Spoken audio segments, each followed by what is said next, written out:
The command center of the Zerati Imperial fleet hummed with tension as thick as the recycled air that filled its corridors. Marcus Chun wiped the grease from his hands onto his already stained coveralls, trying to make himself as small as possible in the corner of the massive chamber. He wasn't supposed to be here. Hell, humans weren't supposed to be anywhere near the Imperial fleet's flagship, but a series of unfortunate events had landed him in this predicament. 3 weeks ago, Marcus had been a simple maintenance engineer on the human cargo vessel Lucky Strike, ferrying supplies between the outer colonies. The ship had been caught in the crossfire of a Zerati patrol engagement with pirates, and when the dust settled, the Lucky Strike was little more than floating scrap. The Zerati, bound by galactic salvage laws they themselves had written, had reluctantly rescued the surviving crew. Now Marcus found himself aboard the Crimson Throne, the most feared warship in known space, home to Queen Zael herself. The Zerati were everything humanity wasn't. 7 feet tall minimum, covered in natural armor, plating that shifted colors like oil on water, with 4 arms that could crush steel, and minds that process combat data faster than any human computer.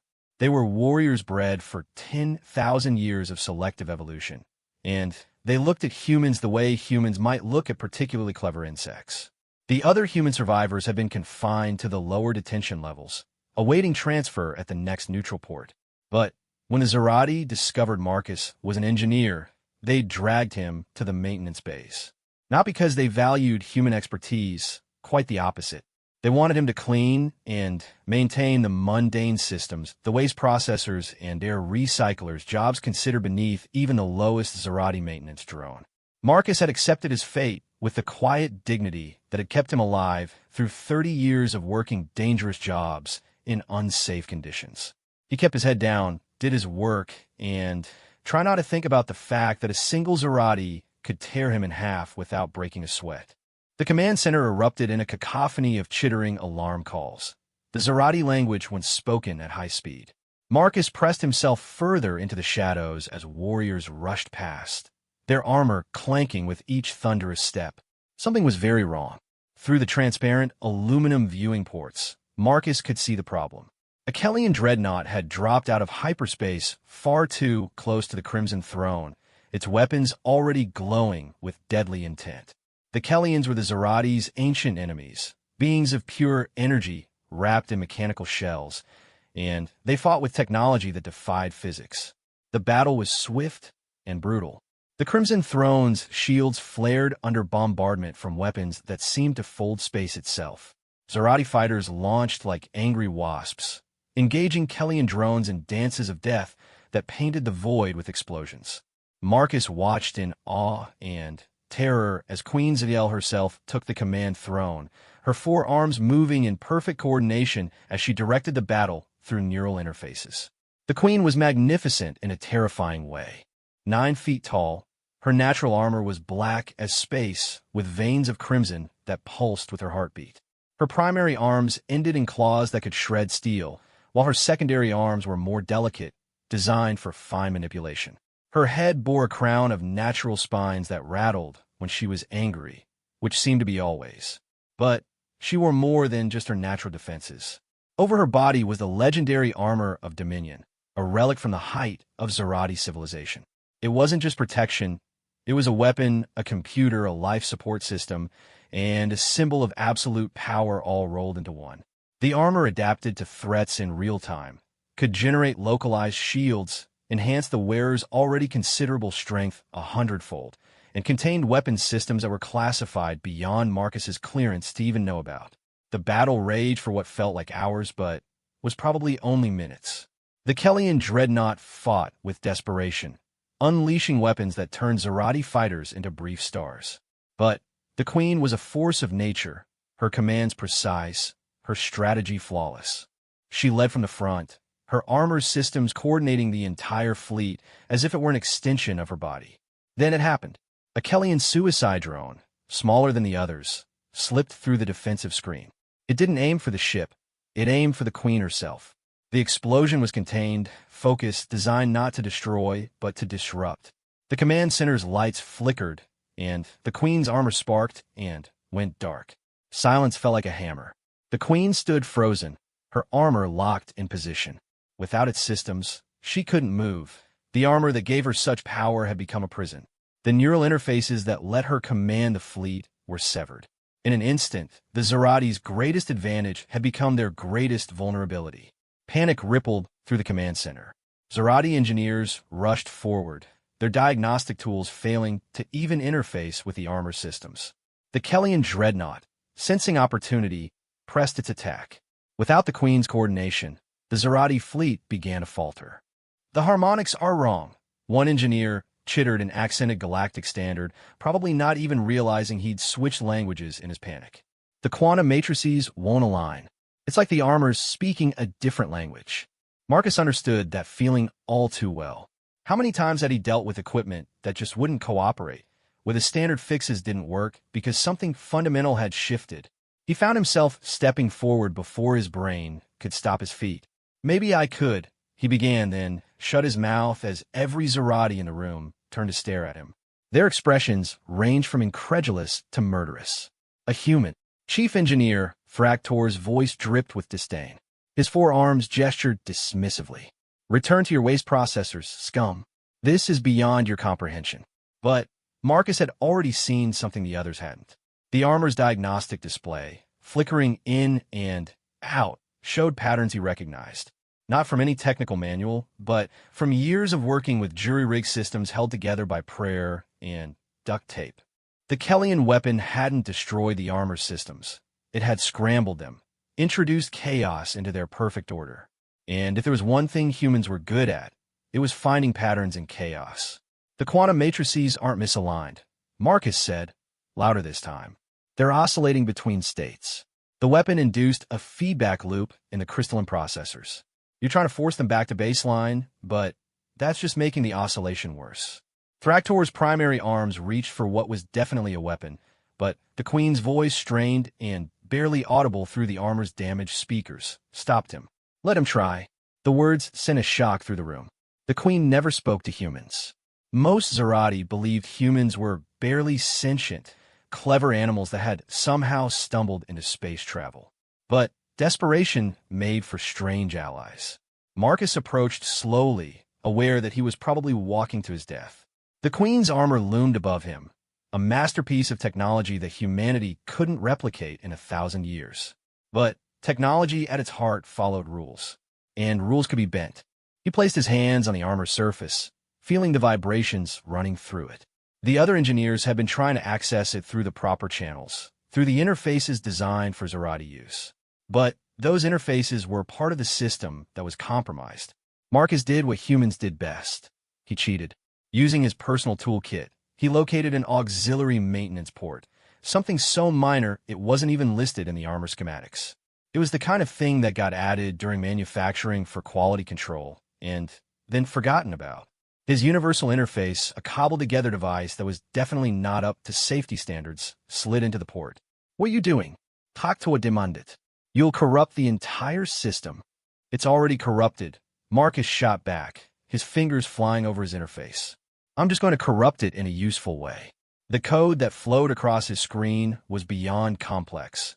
It was alien in every sense of the word. But Marcus wasn't trying to understand it. He was looking for patterns, for the rhythm of the dysfunction. Every system, no matter how advanced, had a heartbeat. Find it, and you could dance to its tune.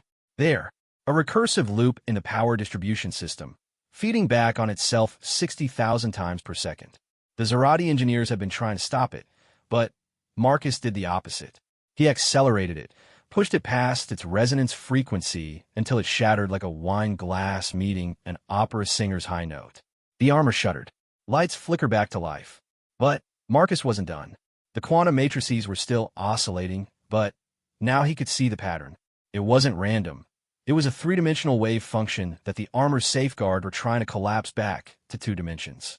Marcus rewrote the safeguards, letting them work in 3 dimensions instead. One by one, he tackled each system, not by understanding them, but by understanding their failure states. It was like conducting an orchestra of broken instruments, finding harmony in discord. His hands moved on instinct, years of keeping failing human technology running with nothing but hope and ingenuity guiding him. The Queen's armor began to hum, a deep thrumming that Marcus felt in his bones. Systems came online in cascades, each one he fixed making the next easier to access. The neural interfaces restored themselves, adapting to the new parameters he'd set. With a sound like thunder, the armor unlocked. The Queen moved, her motion fluid and powerful. She looked down at Marcus, and for the first time in recorded history, Zerati Queen spoke directly to a human with something other than contempt. "Ow," she asked, her voice carrying harmonics that made Marcus's teeth ache. "Your systems are perfect," Marcus explained, suddenly, very aware that he was still within claw range. "Too perfect." When the Kellian weapon introduced chaos, your engineers tried to restore perfection. But sometimes you need to accept the chaos and work with it instead of against it. The Queen stared at him for a long moment, then turned back to her command throne. With her armor restored, she took control of the battle once more. The Zerati fleet, reinvigorated by their Queen's return, rallied. The Kellian dreadnought, realizing its gambit had failed, attempted to flee. It didn't make it. As the debris of the enemy ships sparkled in the void, the Queen turned back to Marcus. The command center held its breath. By all rights, she should kill him now. He had touched the sacred armor, had altered its systems in ways that would take years to fully understand. He had shown that humans, dismissed and denigrated, could do what Zerati engineers could not. "You will report to Chief Engineer Thractor," the Queen commanded. "You will explain, in detail, everything you did." And then she paused, and Marcus was certain this was where she ordered his execution. "You will be assigned quarters befitting an engineer of the Crimson Throne. Temporary quarters, until we reach a human port."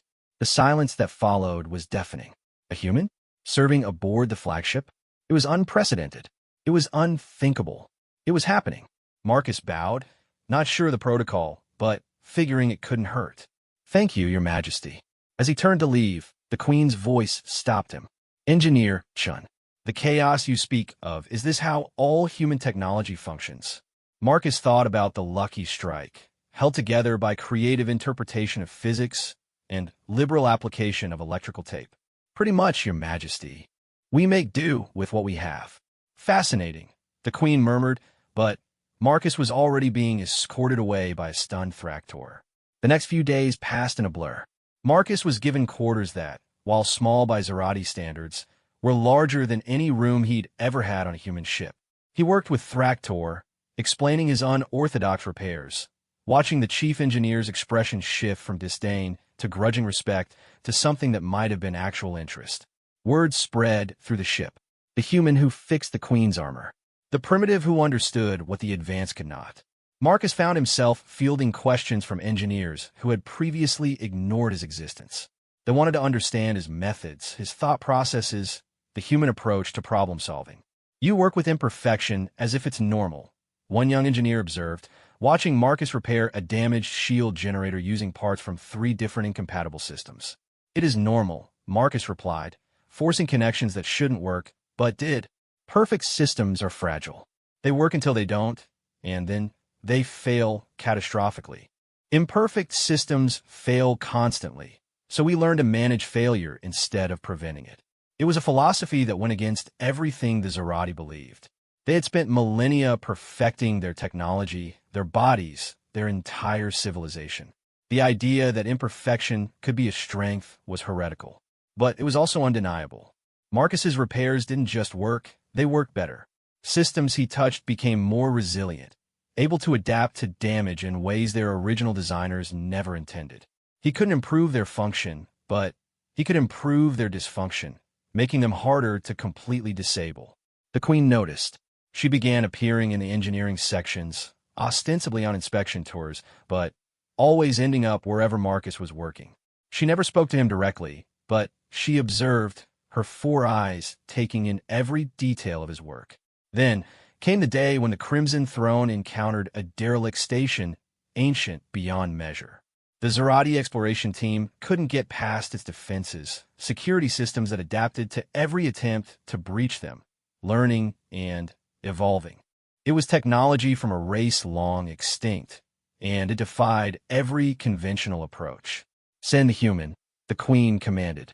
Marcus found himself in an EVA suit designed for a being with 4 arms, modified hastily to fit his frame. He drifted through the void toward the station, feeling very small and very mortal.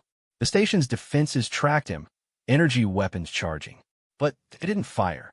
The station's systems were magnificent in their age and complexity. They had been designed to last forever, to adapt to any threat. But in their perfection, they had become predictable.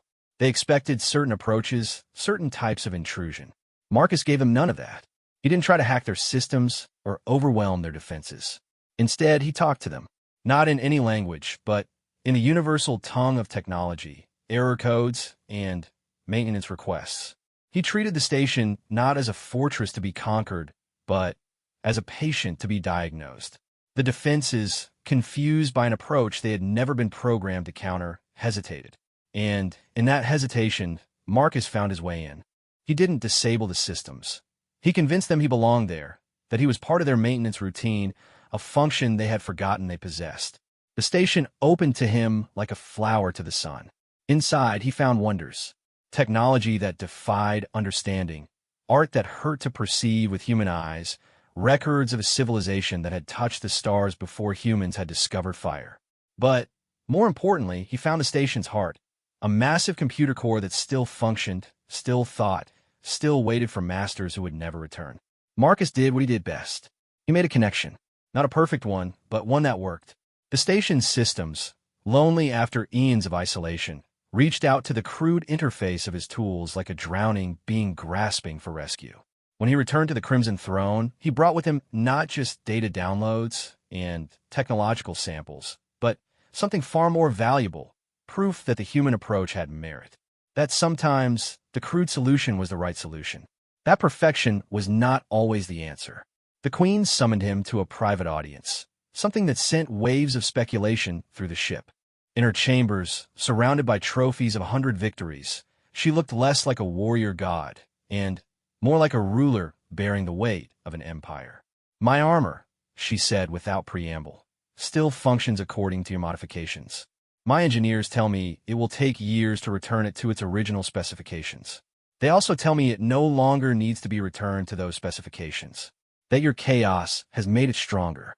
I'm sorry if Marcus began, but she cut him off with a gesture. You misunderstand. I'm not displeased. I am curious. Your species, humans, you are weak, short-lived, fragile. Your technology is crude, your ship's held together by what you call hope and duct tape. Yet you survive. More than survive, you spread across the galaxy like weeds in a garden. How? Marcus thought about it, really thought about it. How did humanity survive in a galaxy full of species that outclass them in every measurable way?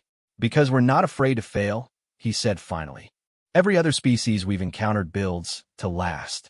They perfect their technology, their societies, their bodies. But perfection is fragile. It can't adapt. We build to fail, plan for failure, expect failure. And when we fail, we learn, adapt, and try again. We're not the strongest or the smartest or the most advanced, but we might be the most stubborn. The Queen was silent for a long moment. When she spoke again, her voice carried something Marcus had never heard from a Zerati before: uncertainty. The galaxy is changing, Engineer Chun. New threats emerge from beyond known space. Ancient enemies ally against common foes. The old ways, the perfect ways, may not be enough. Perhaps it is time for the Zerati to learn from humanity, to learn the strength of imperfection. She stood, towering over him, her repaired armor gleaming in the light of foreign stars. You will remain on the Crimson Throne, not as a prisoner or a curiosity, but as an engineer. You will teach us your ways, your chaos solutions. In return, you will learn ours. Perhaps between perfection and chaos, we can find something stronger than either. Marcus nodded, trying to process the magnitude of what was happening. A human, serving openly on a Zerati warship, teaching the galaxy's greatest warriors that sometimes the best solution was the one held together by metaphorical duct tape and literal prayers. There's just one thing, Your Majesty, he said, emboldened by her words. If I'm going to be teaching your engineers, we'll need supplies. Specifically, duct tape. Lots and lots of duct tape. The Queen's mandibles twitched in what he had learned was Zerati amusement. It will be arranged, Engineer Chun. Though I suspect by the time you are done, my entire fleet will be held together by this duct tape of yours. If it works, Marcus said with a shrug. And in that moment, in that simple human gesture of acceptance, the Queen saw the future. Not a galaxy divided between the perfect and the imperfect, but one where both could learn from each other, where Zerati precision and human adaptability could forge something neither could achieve alone. The war with the Kellians was far from over. Greater threats loomed on the horizon.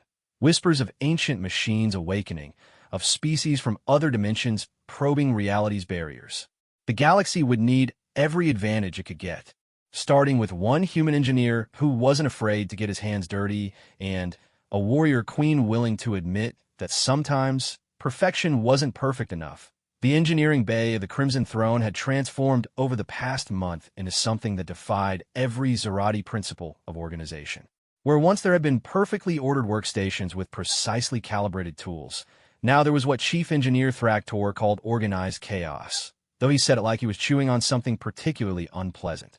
Marcus Chun stood in the middle of it all, surrounded by a mixed group of human and Zerati engineers. The humans had arrived 2 weeks ago, volunteers from various ships who had heard about the human who fixed the Queen's armor and wanted to be part of whatever was happening aboard the Crimson Throne. The Zerati engineers watched with expressions ranging from horrified fascination to reluctant interest as Marcus demonstrated what he called percussive maintenance. Sometimes, Marcus explained, hefting a wrench that looked comically small in the massive engineering bay, a system just needs a good whack to remind it how to work. He demonstrated on a stubborn power coupling that had resisted 3 hours of conventional repair attempts. One precisely aimed tap, and the coupling hummed to life. That should not work, Sub-Engineer Victal protested, her secondary arms gesturing in agitation. You haven't addressed the underlying quantum variance in the power matrix. Nope, Marcus agreed cheerfully. But I did jar the crystalline matrix just enough to bypass the variance entirely. It's not pretty, but it'll hold until we can do a proper repair. And more importantly, it works now when we need it to. This had become the fundamental divide between human and Zerati engineering philosophy.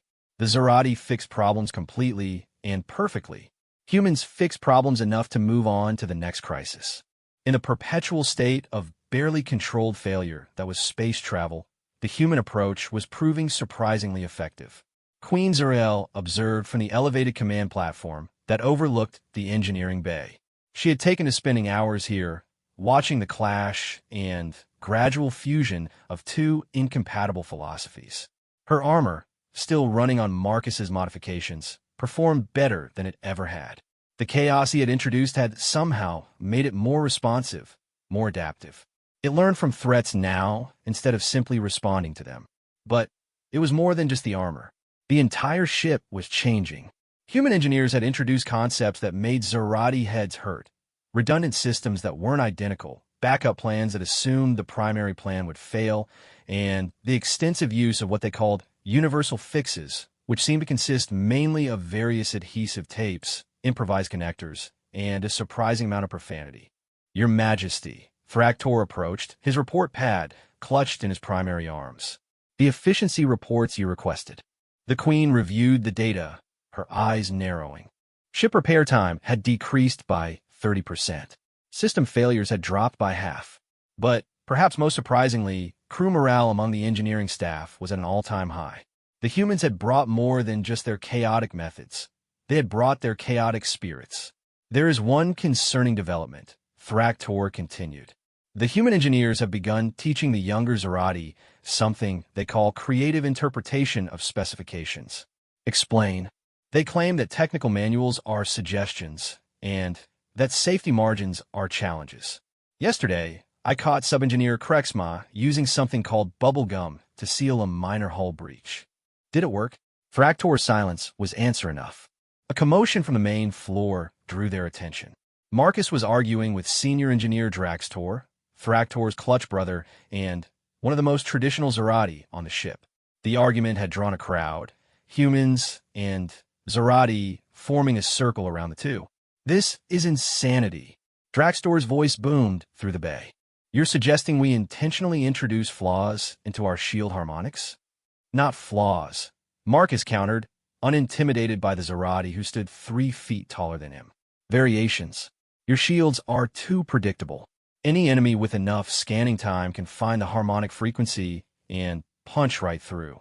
But if the harmonics are constantly shifting, never quite settling into a pattern, then the shields will be weaker. Consistently weaker, yes, but impossible to bypass completely.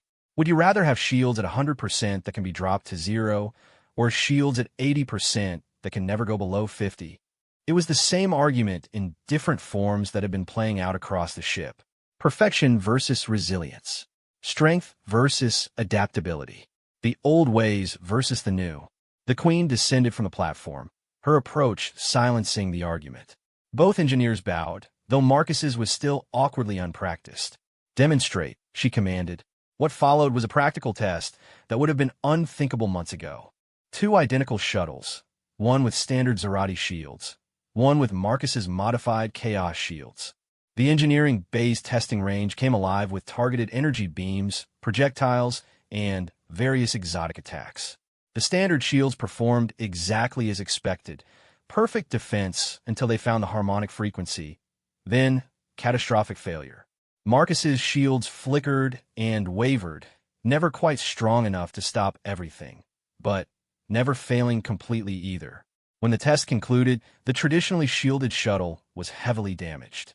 The Chaos-shielded shuttle was scorched and battered, but entirely functional. "I hate this," Draxtorm muttered, but there was something in his tone that suggested his hatred was more philosophical than practical. "The universe doesn't care about our preferences," the Queen said, her voice carrying to every corner of the bay. "Results matter. Engineer Chen's methods have proven effective. We will adapt." But adaptation was a two-way process. As Marcus worked with the Zerati, he found himself changing too. Their precision, their dedication to excellence, their deep understanding of technology's theoretical foundations, it all rubbed off. His repairs became less slapdash, more elegant. He still embraced chaos, but it was controlled chaos, directed and purposeful. The real test came 3 weeks later when the Crimson Throne received a distress signal from a Zerati colony under attack. Not by the Kellians or any known enemy, but by something new. The colony's last transmission showed massive mechanical creatures, each the size of a city block, tearing through defenses like tissue paper. The Crimson Throne dropped out of hyperspace at the edge of the system, sensors immediately picking up the carnage. 3 of the mechanical monsters were systematically destroying the colony's infrastructure, apparently consuming the materials to build more of themselves. Von Neumann machines, Lieutenant Sarah Chun, no relation to Marcus, despite the shared surname, breathed from the human advisory position that had been hastily added to the bridge. Self-replicating robots. But these are far beyond anything in our database.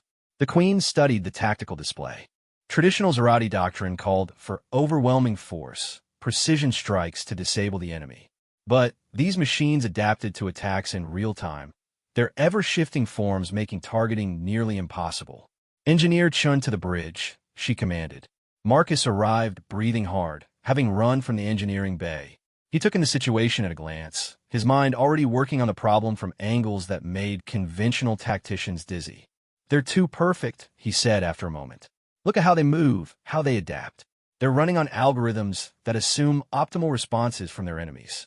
They expect us to fight smart. Are you suggesting we fight stupid?" Admiral Krentar asked, his tone suggesting what he thought of that idea. "I'm suggesting we fight human," Marcus replied. "Your Majesty, I need 20 volunteers, the most reckless pilots you have, and permission to modify their fighters in ways that will void every warranty in the galaxy." The Queen's mandibles twitched. "You have 10 minutes. What happened next would go down in military history as either the most brilliant or most insane tactical maneuver ever attempted." Marcus's Chaos Wing launched in fighters that shouldn't have been space-worthy. Their engines ran too hot. Their weapons were overcharged to dangerous levels. Their shields fluctuated wildly between too strong and non-existent. But they flew like humans, unpredictably, illogically, seemingly without plan or purpose.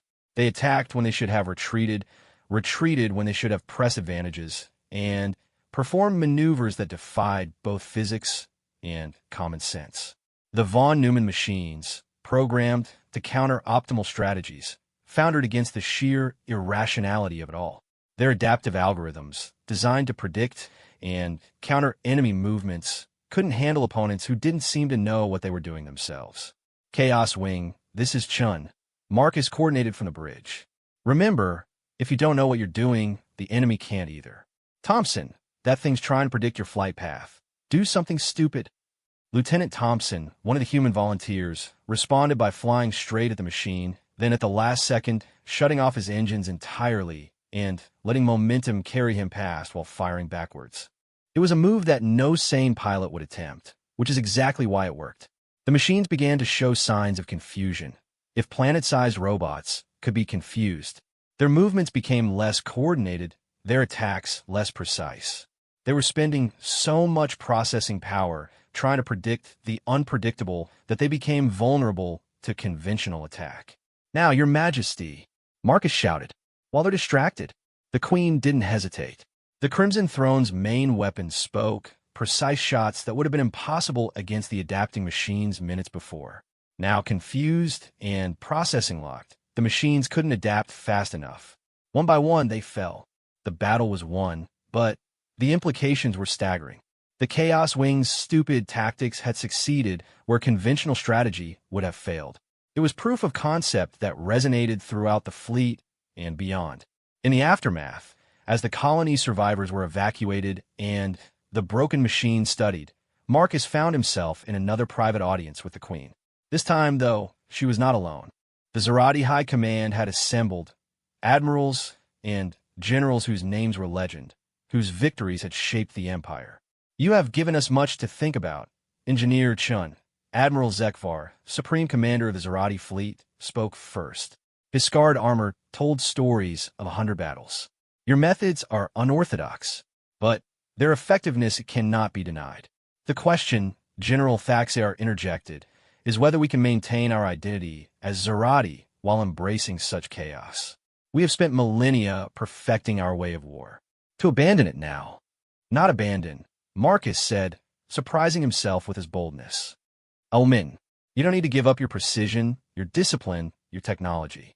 But maybe add a little flexibility, a little unpredictability. Keep your perfect plans, but have imperfect backups. Train your warriors to think both inside and outside the box. And contaminate our purity with human chaos," another general snarled. "Your purity nearly got a colony consumed by machines that outthought you," the Queen said quietly, and the room fell silent. "Our enemies are evolving. The Kellians ally with species we've never encountered. Machines from dead civilizations awaken. Threats emerge from dimensions we don't understand. If we do not evolve as well, we will join the extinct." She stood, her armor catching the light. "I have made my decision. The Crimson Throne will become a testbed for combined human-Zerati doctrine. Engineer Chun will work with our strategic planners to develop new approaches. We will learn from human adaptability while teaching them our precision. And if we are successful," she let the implications hang in the air. "If successful, it would mean a fundamental shift in Zerati military doctrine. It would mean acknowledging that the inferior humans had something valuable to teach. It would mean change on a scale the tradition-bound Zerati had never contemplated." "Your Majesty," one of the younger admirals spoke up. "What the other species? If humans can teach us, might not others have lessons as well?" It was a radical thought, but Marcus could see the Queen considering it. The galaxy was vast, filled with thousands of species, each with their own approaches to survival. The Zerati had always stood apart, superior and isolated. But perhaps that isolation had become a weakness. One step at a time, the Queen decided. "First, we prove the concept with humans. Then, we shall see." The meeting disbanded, but Marcus was asked to remain. When they were alone, the Queen removed her helm, revealing features that were alien, but somehow expressive. Her 4 eyes studied him with an intensity that made him fidget. "Tell me honestly, Engineer Chun, can our peoples truly work together? Our philosophies are so different, our approaches to life itself incompatible." Marcus thought about it, really considered the question. "Different doesn't mean incompatible, Your Majesty. Look at your armor. It works better with chaos than it ever did with pure order. Maybe that's true for people too.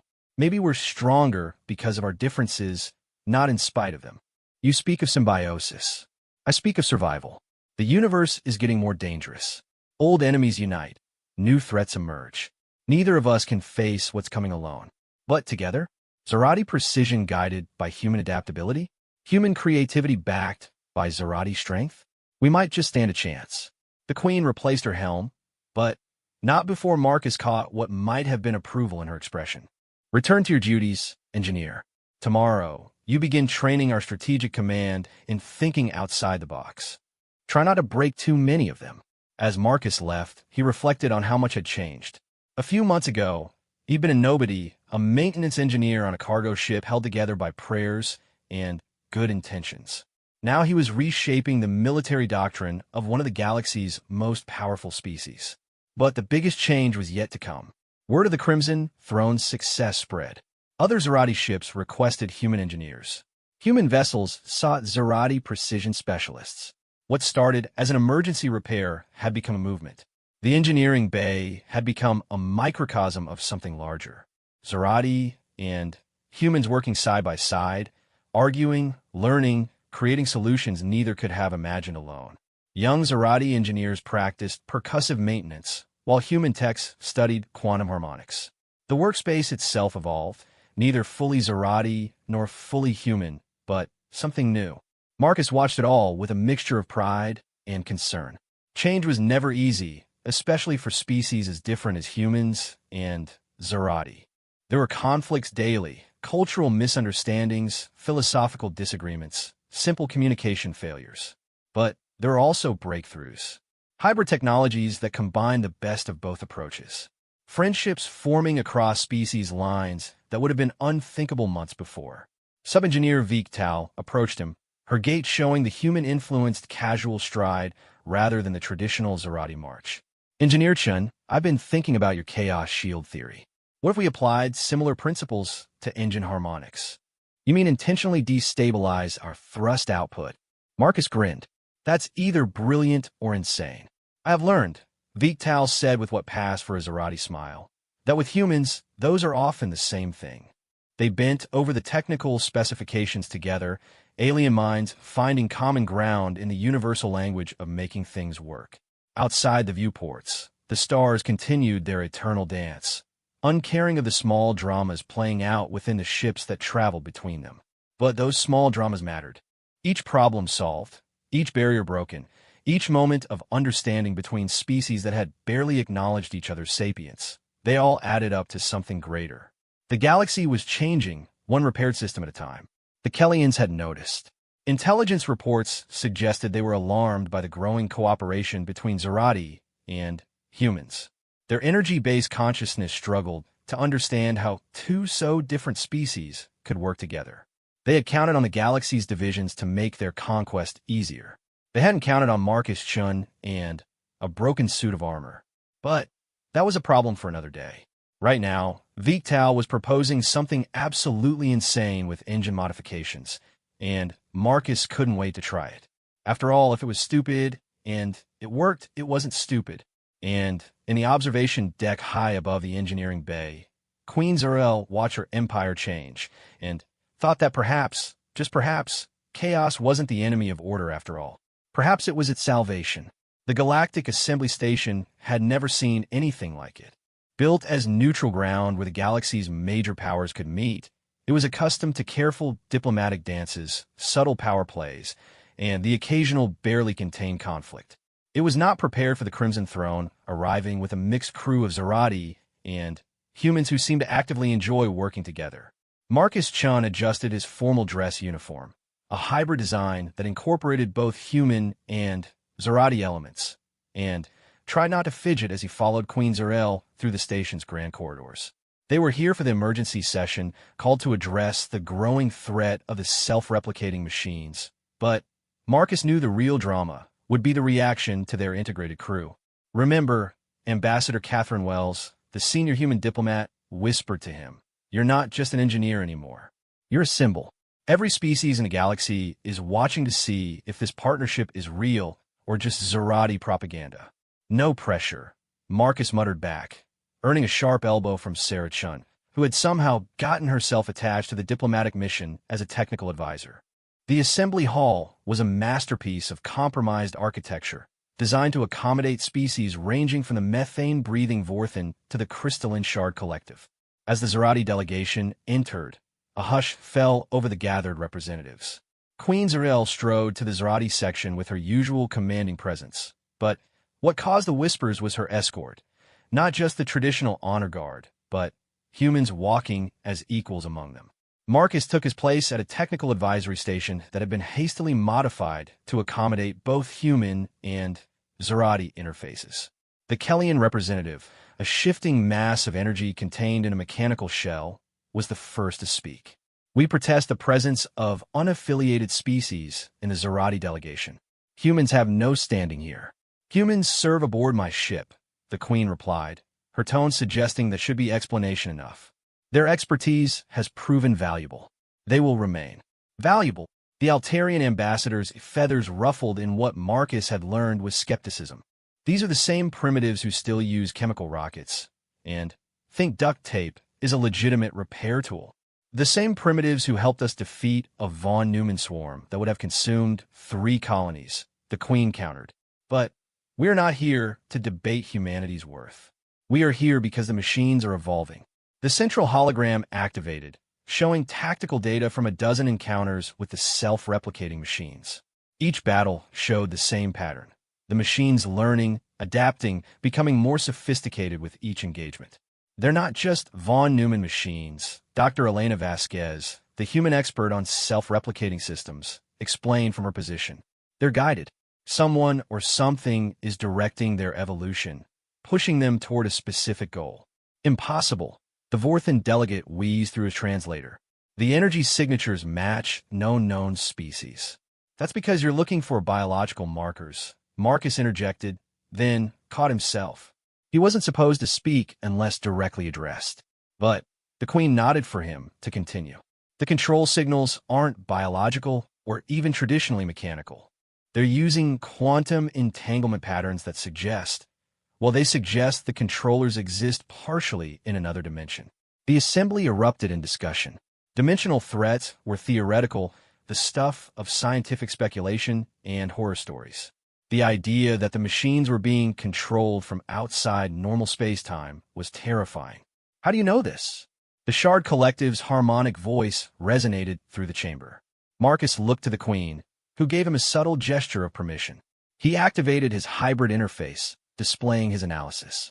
Human technology is crude by your standards, but we've gotten very good at pattern recognition in chaos.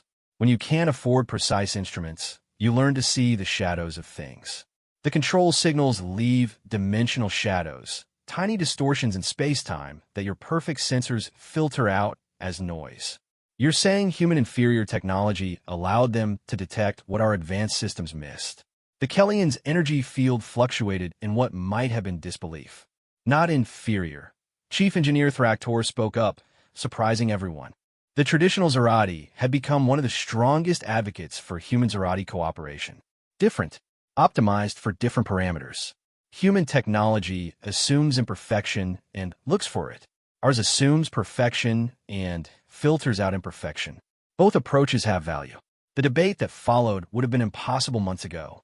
Zarati engineers discussing technical specifications with human scientists, both groups finding common ground in the face of an existential threat. Other species watched in fascination as two peoples who should have had nothing in common demonstrated a working partnership. But not everyone was pleased. The Kellians, in particular, seemed agitated by the display. They had long considered themselves the Zarati's only real rival for galactic dominance. The idea that humans might tip that balance was clearly disturbing. If these dimensional controllers are real, the Kellian representative said, then conventional weapons will be useless. We need new approaches, new technologies. The Kellian Collective has such technologies. For a price, no doubt. Queen Zariel's tone was dry. Everything has a price. The question is whether the Zarati are willing to pay it, or whether they'll trust their fate to primitive allies who still haven't mastered faster-than-light communication. It was a deliberate insult, designed to drive a wedge between the new allies. Marcus felt the tension in the room spike. Several of the human delegation shifted angrily, while the Zerati honor guard's armor rattled with suppressed aggression. But before anyone could respond, alarms began blaring throughout the station. The central hologram shifted to show a massive distortion appearing just outside the station's defensive perimeter. Reality twisted, space-time folding in ways that made observers' minds hurt to perceive. And from that distortion, machines poured forth. Not the city-sized behemoths they had faced before, but smaller, faster units that moved with purpose and coordination. They ignored the station's defenses, heading straight for the assembly hall. Thereafter the gathered leadership, Admiral Krentar realized. Decapitation strike. All species representatives in one place. The lights went out. Emergency power kicked in a second later, revealing that the machines had somehow penetrated the station's defenses without triggering any alarms. They phased through the walls like ghosts, their forms shifting between dimensions. Chaos erupted. Various species' security forces opened fire, but their weapons passed harmlessly through the phase-shifted machines. The mechanical entities advanced inexorably, their purpose clear: eliminate the galaxy's leadership in one stroke. The dimensional frequency. Marcus shouted over the din. They're oscillating between dimensions. We need to match their frequency to hit them. Impossible without proper equipment, someone yelled back. Then, we make it possible. Marcus ripped open a wall panel, his hands flying over circuits never meant to be modified. Sarah, I need you to route power from the station's shield generators. Victal, can you modulate the plasma flow through the emergency lighting system? It was insane. It was impossible. It was human engineering at its finest, taking systems designed for one purpose and forcing them to serve another. Zerati precision met human improvisation as engineers from both species worked together, creating a solution that neither could have managed alone. Your Majesty, Marcus called to the Queen, who was directing the defense with typical Zerati efficiency. When I give the signal, have everyone fire at frequency 7.2847. That's not a standard weapon's frequency, Fractor protested. Nothing about this is standard. The machines closed in, their forms becoming more solid as they prepared to attack. Various species representatives huddled behind inadequate cover, their advanced weapons useless against the dimensional threat. Now, Marcus screamed. The jury-rigged system activated. The station's lights flickered in a specific pattern, creating a localized dimensional stabilization field. For just a moment, the machines were forced fully into normal space-time. Every weapon in the room spoke at once. Zerati plasma cannons, human projectile weapons, Kellian energy beams, even the Vorthan's exotic gas-based weaponry. All of it hit the suddenly solid machines. The attackers staggered, their dimensional shifting disrupted. But it wasn't enough. The machines adapted, beginning to compensate for the stabilization field. They would break free in seconds. That's when Queen Zariel did something unprecedented. She reached out to the Kellian representative. Together, she said simply. The energy being hesitated for a fraction of a second, then flowed forward. Zerati and Kellian, ancient enemies, combined their attacks. The Queen's armor synchronized with the Kellian's energy form, creating a weapons harmony that neither species had achieved alone. The concentrated blast tore through the lead machine. Its destruction caused a cascade failure in the others, their coordinated intelligence disrupted. One by one, they fell until only scattered parts remained. In the aftermath, as emergency teams rushed to secure the area, the assembled representatives looked at each other with new eyes. The attack had been repelled not by any one species' superiority, but by cooperation. Human ingenuity, Zerati precision, Kellian power, separately insufficient, together unstoppable. The dimensional controllers know we're a threat now, Dr. Vasquez said, studying the remains of the machines. This won't be the last attack. Then, we must be ready, the Queen stated. She looked around the assembly, her gaze stopping on each species delegation. The old ways, the old divisions, they make us weak. Our enemies come from outside our dimension, outside our understanding. To fight them, we must become something new. You propose an alliance? The Altarian ambassador's crest displayed cautious interest. I propose survival. The humans have a saying, the enemy of my enemy is my friend. The dimensional controllers are enemies to us all. Unless we stand together, we fall separately. And who would lead this alliance? The Kellian asked, suspicion clear in its modulated voice. The Zerati? The Kellians? How do we prevent it from becoming another tool of dominance? No one leads, Marcus said, stepping forward. He was breaking all sorts of protocol, but after jury-rigging a dimensional stabilizer from emergency lights, diplomatic rules seemed less important. We coordinate, share knowledge, resources, techniques. Like the repair we just did. No one species could have managed it, but together we succeeded. A human speaks wisdom in a galactic assembly. The Shard collective harmonized. These are strange times indeed. Strange times require strange solutions. Queen Zael agreed. My ship has proven that humans and Zerati can work together. Perhaps it is time to expand that experiment. The debate that followed was heated, but productive. For the first time in galactic history, species weren't just talking about cooperation. They were planning it. Exchange programs were proposed. Joint research initiatives. Shared defense strategies. Marcus found himself at the center of it all, translating not just between human and Zerati anymore, but helping different species understand each other's approaches. The Vorthan's gas-based chemistry could create compounds that enhanced Altarian crystal technology. Kellian energy manipulation could power Zerati shields. Human adaptability could find the connections between them all. You realize what you've started? Catherine Wells asked him during a break in negotiations.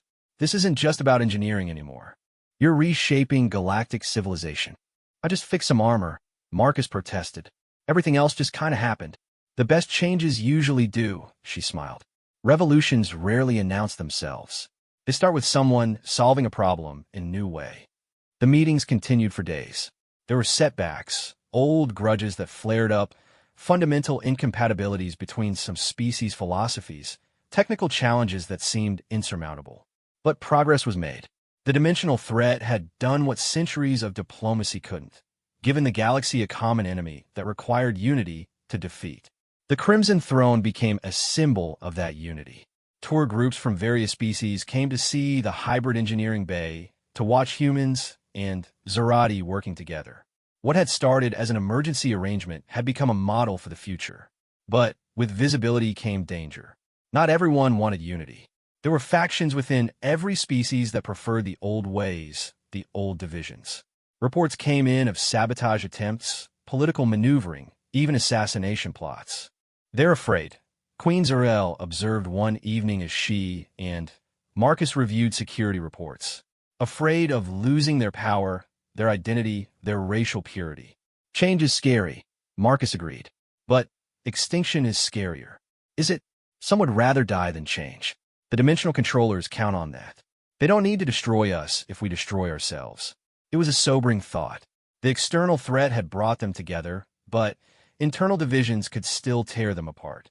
Already, there were reports of purist movements in several species, groups that violently opposed any form of interspecies cooperation. The next major test came sooner than expected. A colony ship, jointly operated by humans, Zerati, and Altarians as part of the new cooperation initiative, sent out a distress call. They were under attack, not by machines, but by ships bearing Zerati military signatures. Impossible, Admiral Krentar insisted when the news reached them. All our ships are accounted for. Not all. Queen Zael's voice was grim. The 7th Fleet has been out of communication for weeks. We assumed communication difficulties. The 7th Fleet was commanded by General Morgeth, one of the most traditional and xenophobic of the Zerati military leaders. If he had gone rogue, we have to respond, Marcus said. If we don't protect the joint missions, the alliance falls apart before it truly begins. Agreed. The Queen stood. Prepare the Crimson Throne for combat. We may have to fight our own people. The journey to the besieged colony was tense. Fighting machines from another dimension was one thing. Fighting fellow Zerati was another. The crew was divided, torn between loyalty to their species and loyalty to their principles. This is what the dimensional controllers want, Victal observed as she and Marcus prepared the weapon systems. Us fighting each other instead of them. Then, we disappoint them, Marcus replied. We find another way. Another way to fight a Zerati fleet? Your optimism is showing, human. It's worked so far. When they dropped out of hyperspace, the situation was worse than expected.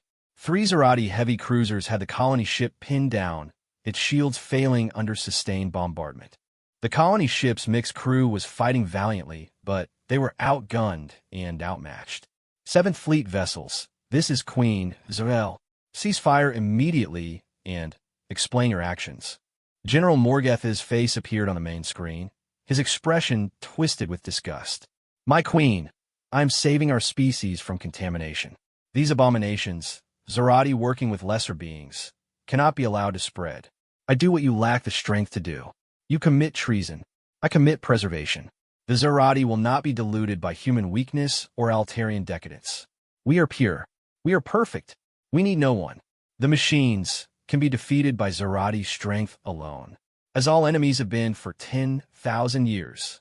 The communication cut off. The 7th Fleet ships turned their weapons toward the Crimson Throne, their intentions clear. Your Majesty, Thractor reported, they outgun us 3-1. In a straight fight, then we don't fight straight, Marcus interrupted. Your Majesty, remember what I taught you about human combat philosophy. The Queen's mandibles twitched. When faced with a superior force, cheat outrageously. Exactly.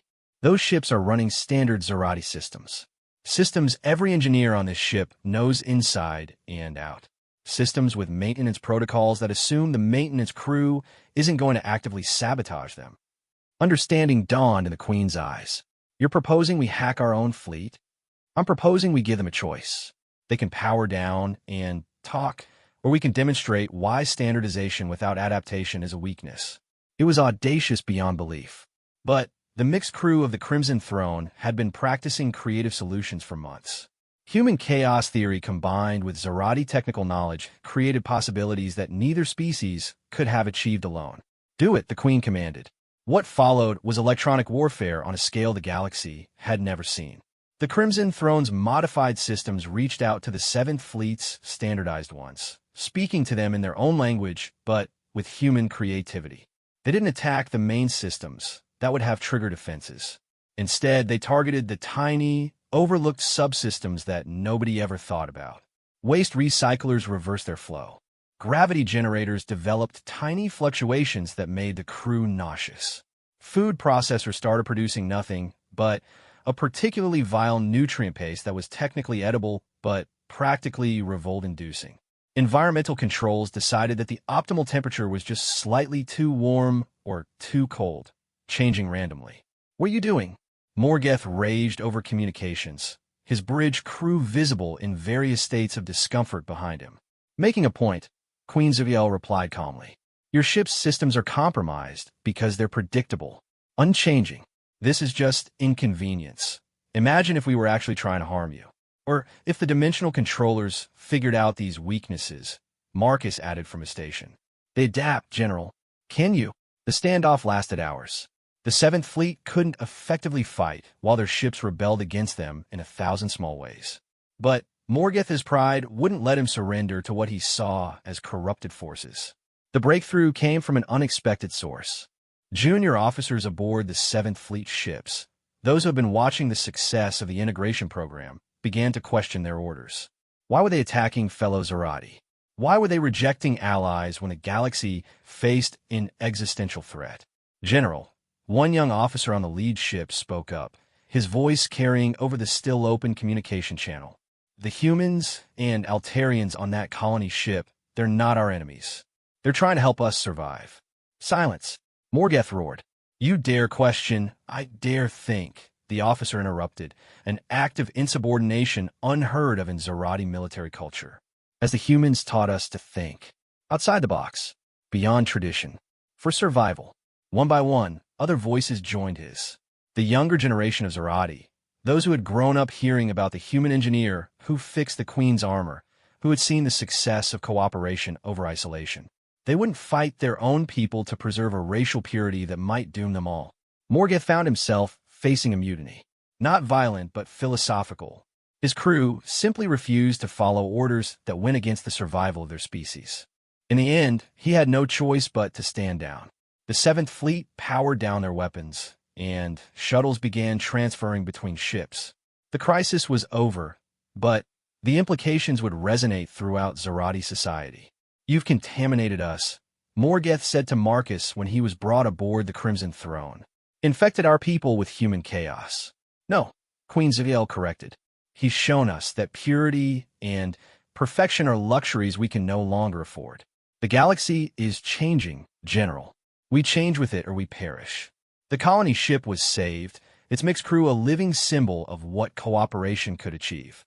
The incident with the Seventh Fleet became a turning point, proof that the old ways weren't just obsolete, but actively dangerous. In the weeks that followed, the integration program accelerated. More species joined, bringing their own strengths and perspectives. The Vorthan's chemical expertise revolutionized medical treatments. The Shard Collective's crystalline matrices enhanced communication systems. Even some Kellians, intrigued by the possibilities, began participating. Marcus found himself at the heart of a transformation he'd never imagined. The human who just wanted to fix things had ended up fixing the biggest thing of all, the galaxy's tendency toward division. But the dimensional controllers hadn't been idle. Reports came in of new types of machines, ones that seemed designed specifically to counter the Allied forces' advantages. They were learning, adapting, preparing for something bigger. "They're testing us," Dr. Vasquez explained during a strategy meeting. "Each attack teaches them more about our capabilities, our cooperation. They're building a model of how we work together. So we need to be unpredictable," Marcus suggested. "Change our patterns, our approaches. Be so chaotic they can't model us. Embrace greater chaos." Even after months of working with humans, some Zerati found the concept uncomfortable. "Controlled chaos," the Queen clarified. "Human unpredictability guided by Zerati discipline, enhanced by the unique capabilities of our other allies. Not chaos for its sake, but chaos with purpose." It was a philosophy that would have been heretical a year ago. Now, it was their best hope for survival. As Marcus looked around the briefing room, at Zerati warriors debating strategy with human tacticians, at Altarian scientists comparing notes with Vorthan chemists, at former enemies becoming friends, he felt a strange mixture of pride and humility. He just wanted to fix the Queen's armor. Instead, he'd helped fix the galaxy's greatest weakness, its inability to see strength in diversity. But the real test was still to come. The dimensional controllers had revealed only a fraction of their capabilities. The true war for survival hadn't even begun. And when it did, the galaxy would face it not as a collection of separate species, but as something new, something unprecedented, something that even beings from another dimension hadn't planned for, something chaotic, imperfect, and absolutely unstoppable when united. The dimensional rift that opened above Zerati Prime was visible from the planet's surface, a wound in reality itself that bled impossible colors and geometries that hurt to perceive. Marcus Chun stood on the bridge of the Crimson Throne, now the flagship of the United Galactic Fleet, and tried not to think about how small their assembled armada looked against the backdrop of torn space-time. 15,000 ships, Admiral Krentar reported, his voice carrying a mixture of pride and concern. Every species that answered the call. The largest fleet in galactic history. And it might not be enough, Queen Zaviel said quietly. She stood at the command throne, her armor still running on Marcus's chaotic modifications, humming with barely contained energy. Through the rift, they could see them, the true enemy. Not just machines, but the beings that controlled them, entities that existed partially in their dimension and partially in others, their forms constantly shifting between states of matter and energy that shouldn't be able to coexist. The fractured, Dr. Vasquez had named them for their appearance of being broken across multiple dimensions simultaneously. They defied every law of physics, every understanding of how reality should work. And they were coming. "All ships, this is Engineer Chun." Marcus spoke into the fleet-wide communication system, his voice carrying to human destroyers, Zerati dreadnoughts, Kellian energy vessels, and dozens of other species' ships. "Remember, they expect us to fight like separate species. Let's disappoint them. Chaos and order working as one." The battle plan was unlike anything in military history. Instead of traditional formations, the fleet was organized in what Marcus called dynamic clusters, groups that could shift composition and tactics on the fly. A Zarati precision strike unit might suddenly incorporate human chaos pilots. Altarian crystal ships could merge their harmonic fields with Vorthan chemical dispensers. Nothing was fixed, everything was fluid. The fractured emerged from the rift like a plague of impossibilities. Some appeared to be made of crystallized time. Others were loops of space twisted into weapons. They attacked not just with energy or projectiles, but with alterations to reality itself. Patches of space where physics worked differently, where up became down, and matter forgot how to hold together. Engage! Queen Zariel commanded, and the United Fleet responded. The initial clash was catastrophic. Ships designed to fight in 3 dimensions struggled against enemies that attacked from 5 or 6. A Zarati cruiser simply ceased to exist, edited out of reality by a fractured weapon. Human frigates found themselves aging rapidly in temporal distortion fields. But then the adaptations began. Kellyan Group 7, Marcus coordinated from his station, merge your energy fields with Altarian crystal matrices. Now, create a dimensional anchor. The fusion of technologies had been theoretical until this moment. Energy beings channeling through crystal structures, creating zones of stable reality that the fractured couldn't distort. It worked, but only barely. Vorthan chemical ships deploy pattern Chaos 3. Make their dimensional math harder. The Vorthans released clouds of chemicals that existed in quantum superposition, neither fully here nor there. The fractured's reality-warping weapons struggled to affect things that couldn't decide which dimension they belonged to. All across the battlefield, impossible combinations proved effective. Human unpredictability made them hard for the fractured to target across dimensions. Zarati precision allowed surgical strikes at dimensional weak points. The Shard Collective's harmonic frequencies disrupted the fractured's multidimensional cohesion. But it wasn't enough. For every fractured entity they destroyed, 2 more emerged from the rift. The United Fleet was being pushed back, taking losses that hurt all the more because they represented friendships and alliances that had barely begun. The rift, Lieutenant Sarah Chun called out from her analysis station. It's not just a portal, it's a wound they're keeping open. If we could heal it, heal a dimensional rift. Thractor's tone suggested what he thought of that possibility. With what? Good intentions? With harmony, Marcus said suddenly.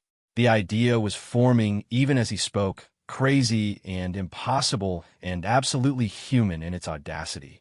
Every species here has a different resonance frequency, different ways of interacting with space-time. What if we synchronize them? Create a galactic harmony?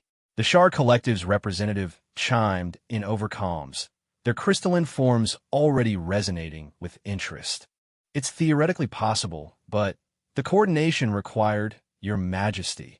Marcus turned to the Queen. Your armor doesn't just adapt to threats. It harmonizes with them. What if we used it as a tuning fork for the entire fleet? It was beyond risky. The Queen would have to open her armor systems to every ship in the fleet, creating connections that could be exploited by the fractured. She would be vulnerable in ways that went against every Zarati instinct. Do it, she commanded without hesitation. What happened next was something poets and scientists would struggle to describe for generations. The Queen's armor reached out, its chaotic modifications allowing it to interface with technologies it was never designed to touch. Human jury-rigging connected to Kellyan energy matrices. Zarati precision coupled with Vorthan chemical chaos. Every species' unique approach to existence became part of a greater whole. Marcus felt it through his neural interface. Thousands of ships, millions of beings, all beginning to resonate at frequencies that complemented rather than clashed. It was harmony born from chaos, order emerging from diversity. The fractured faltered. Their multidimensional nature, their greatest strength, became a weakness as the harmonized fleet created what amounted to a unified dimensional frequency. They couldn't exist partially in a dimension that no longer accepted their fractured nature. Now, Marcus shouted, all ships, focus on the rift. Not to destroy, to heal. The United Fleet struck not with weapons, but with synchronized existence itself. Every species contributed their unique understanding of how reality should work, their different approaches to space and time and matter. The harmony they created was like a song that reminded the universe how it was supposed to be. The rift shuddered. Its edges, raw wounds in reality, began to close. The fractured caught within screamed in frequencies that bypassed sound and went straight to the soul. They tried to retreat, but the harmony followed them, denying them the dimensional instability they needed to exist. "It's working," someone shouted. Marcus was too focused to identify who. His hands flew over controls, conducting the impossible orchestra of species and technologies. Next to him, Victal worked with equal fervor, her Zerati precision complementing his human intuition. The fractured made one last desperate assault. The largest of them, a being that seemed to be made of folded space and twisted time, surged toward the Crimson Throne. It was targeting the Queen, recognizing her armor as the linchpin of the harmony. "Shields won't stop that thing," Thractor reported. "It exists in too many dimensions simultaneously." "Then, we exist in all of them too," Marcus declared. "Your Majesty, remember what I taught you about human stubbornness? Sometimes you win by refusing to lose." The Queen stood, her armor blazing with harmonized energy from every ship in the fleet. "I am Zerati. We do not yield. And I'm human," Marcus added, linking his station directly to her armor. "We're too stupid to know when we're beaten. We are Kellian," came voices over the comm. "Energy cannot be destroyed. We are Altarian. Our crystals remember. We are Vorthan. We adapt." Species after species added their voices, their essential natures, to the harmony. The fractured entity struck the combined will of a united galaxy and shattered like glass against stone. Its destruction sent shockwaves through its kind, disrupting their multidimensional coherence. The rift convulsed, reality reasserting itself. With a sound like the universe itself sighing in relief, it closed. The fractured caught on this side of reality dissolved, unable to maintain their existence without the dimensional instability that birthed them. The battle was over. But as the harmonized fleet began to separate back into individual ships, the implications of what they had achieved settled over them like a blanket. "We did it," someone whispered. "We actually did it. Together," Queen Zaville emphasized. Her armor still hummed with residual harmony, forever changed by its connection to so many different technologies and philosophies. No single species could have achieved this. The celebrations were muted at first, then grew as the reality of survival sank in. They had faced beings from outside their dimension and won, not through superior firepower or technology, but through diversity itself. In the weeks that followed, as the United Fleet helped repair the damage to Zerati Prime and other worlds affected by dimensional distortions, the bonds formed in battle solidified into something permanent. The United Galactic Alliance wasn't just a military necessity anymore. It was a new way of existence. Marcus found himself appointed to a position that hadn't existed before, Chief Integration Engineer. His job was to find new ways for different species, technologies, and philosophies to work together. It was, he reflected, just fixing things on a galactic scale. "You realize what you've done?" Queen Zariel asked him one day as they stood in the Crimson Throne's observation deck, watching mixed-species crews work together on a massive space station that would serve as the Alliance's headquarters. "Prevented extinction? More than that. You've shown us that our differences aren't weaknesses to be overcome, but strengths to be combined." The fractured attacked us because they saw a divided galaxy as easy prey. Instead, they created the catalyst for our unity. "Funny how that works," Marcus mused. "Humans have a saying, necessity is the mother